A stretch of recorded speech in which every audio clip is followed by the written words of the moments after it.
নমস্কার। তথ্য নির্ভর সংকেত এই চ্যানেলের যারা সাবস্ক্রাইবার নন কিন্তু চ্যানেলটি পছন্দ করছেন, দেখছেন, তাদের প্রত্যেকের উদ্দেশ্যে আমার এই ভিডিওটা করার কারণ হচ্ছে, প্রথমে আমাদের এই হঠাৎ আবার একটা চ্যানেল কেন, একটা ইউটিউব চ্যানেল কেন? এটার কি কোনো কমার্শিয়াল ইন্টেনশন আছে, কোনো উদ্দেশ্য আছে? বা তাহলে হঠাৎ করে এই চ্যানেলটা আমি খুলতে গেলামই বা কেন? আপনাদের বলি, আমার মানে খুব প্রিয় ভ্রমণের একটা জায়গা ছিল আমার। তাও এটা 2010-এ মোস্ট প্রবাবলি আমরা রাজস্থান গিয়েছিলাম।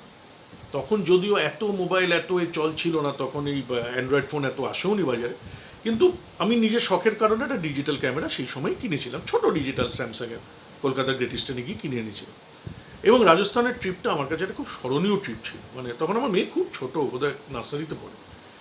তো ওই ছবিগুলো আমার কাছে খুব অ্যাসেট ছিল, আমি দেখতাম, মাঝে মধ্যে ভালো লাগতো। রিসেন্টলি মাস দেড়েক হলো আমার কম্পিউটারে ছবিগুলো রাখা ছিল, এখন তো আর কেউ ফিল্মের ছবি, ডিজিটাল ছবি কম্পিউটারে সেভ ছিল। তো আমার হার্ড ডিস্কটা ক্র্যাশ করে যায়, কম্পিউটারে ক্র্যাশ করে যাওয়াতে প্রচুর ছবি, প্রচুর প্রেশাস জিনিস, সবই ডকুমেন্টস, অনেক কিছুই হারিয়ে গেছে।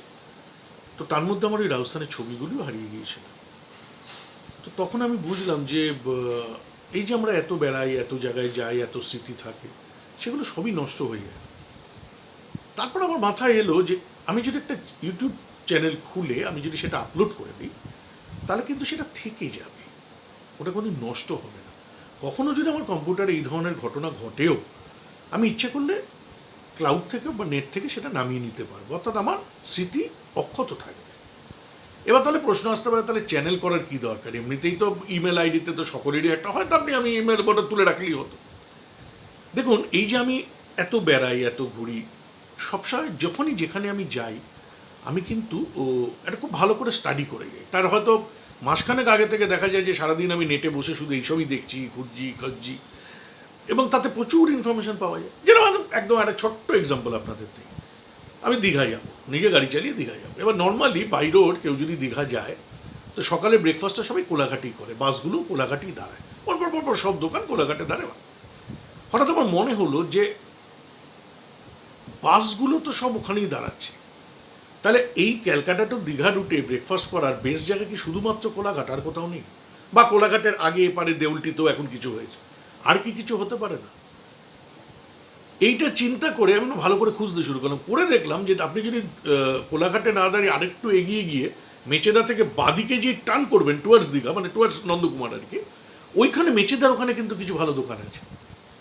অবভিয়াসলি বাসগুলো সেখানে দাঁড়ায় না, কিন্তু আপনি নিজে ড্রাইভ করে গেলে ওখানে দাঁড়িয়ে, এবং সেখানে ভিড়ও কম, quality of food is also good, এবং দামও খুব বেশি নয়। তো এই যে তথ্যটা, এটা তো আমি নেট ঘেটে পেয়েছি, এবং আমারই মতো কোনো লোক যারা রোড ট্রিপ করেন তাদের থেকে ইনফরমেশান নিয়েই তো পেয়েছি।